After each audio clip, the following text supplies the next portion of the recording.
I think Star Wars is such a part of people's lives, and it's something that they just see now on a regular basis, that when you say George Lucas and he created it, I don't think people give enough full value to what that means.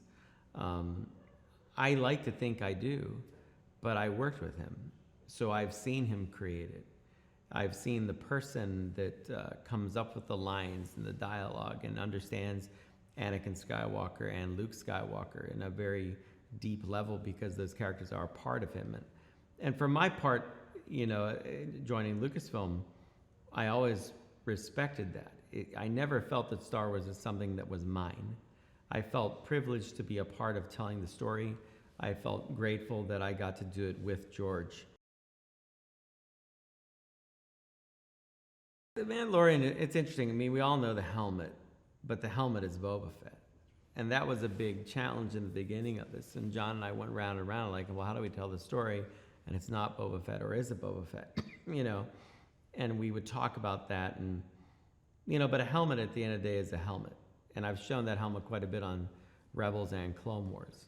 And so there are fans that get the language of it, that it's, a tool, it's a piece of equipment.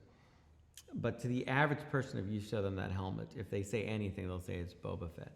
So we immediately started to draw visual, differences between the two characters. Our character is much more bulked up than Boba ever was. His armor is actually quite different if you look at it. His helmet's actually different, little different traits to it. The colors of it, all these things point out at little differences. There are similarities, which are almost unavoidable. But we wanted to tell a story with somebody where we had kind of more of a blank page to write it.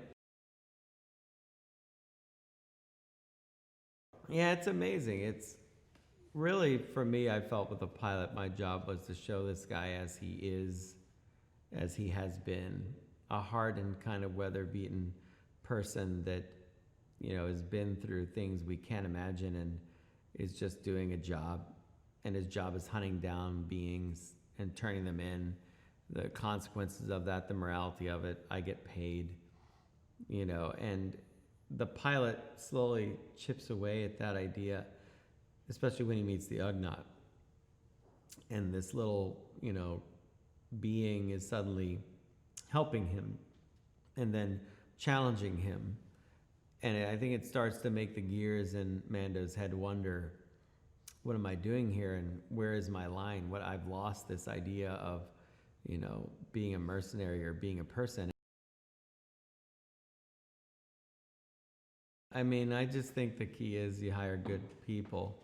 You can get caught up in what their talents are. I mean, obviously, to have done the work that they've all done, they're all really talented. But the big difference is, what kind of person are you? And they're all just really wonderful people that are easy to get along with, easy to work with. We all get in a room, and I think because this is so new to many of us, that we all kind of get together on it, and it becomes a real team thing.